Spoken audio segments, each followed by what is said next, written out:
ನಿಮ್ಮ ಜೀವನದಲ್ಲಿ ಶನಿ ದೇವನ ಕೃಪೆ ಪಡೆಯಲು ಈ ವಿಧಾನಗಳನ್ನು ಅನುಸರಿಸಿರಿ. ಪ್ರತಿದಿನ ಓಂ ಶಂ ಶನೈಶ್ಚರಾಯ ನಮಃ ಎಂಬ ಶನಿ ಮಂತ್ರವನ್ನು ಜಪಿಸುವುದು ಶನಿದೇವನ ಅನುಗ್ರಹ ಪಡೆಯಲು ಸಹಾಯಕ. ಶನಿವಾರದಂದು ಎಳ್ಳಿನ ಎಣ್ಣೆಯಿಂದ ದೀಪವನ್ನು ಹಚ್ಚುವುದು ಶನಿವಾರದ ಶಕ್ತಿ ಮತ್ತು ಶಾಂತಿಯನ್ನು ತರುವಲ್ಲಿ ಮಹತ್ವದ್ದು.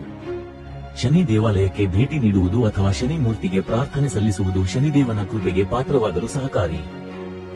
ಶನಿವಾರದಂದು ಕಪ್ಪು ಬಟ್ಟೆ, ಎಳ್ಳು ಅಥವಾ ಕಬ್ಬಿಣದ ವಸ್ತುಗಳನ್ನು ದಾನ ಮಾಡುವುದರಿಂದ ಶನಿ ದೇವನ ದೋಷ ನಿವಾರಣೆಯಾಗುತ್ತದೆ.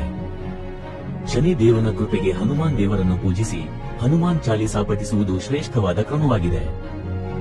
ನಿಮ್ಮ ಮನೆಯ ಸ್ಥಳವನ್ನು ಸ್ವಚ್ಛಗೊಳಿಸುವುದರಿಂದ ಶಕ್ತಿಯು ಶುದ್ಧವಾಗುತ್ತದೆ ಮತ್ತು ಶನಿ ದೇವನ ಅನುಗ್ರಹ ಪಡೆಯಲು ಸಹಕಾರಿ.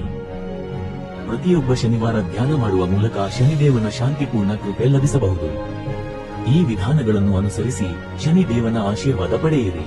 ನೀವು ಯಾವ ವಿಧಿಯನ್ನು ಮೊದಲು ಪ್ರಯತ್ನಿಸುತ್ತೀರಿ?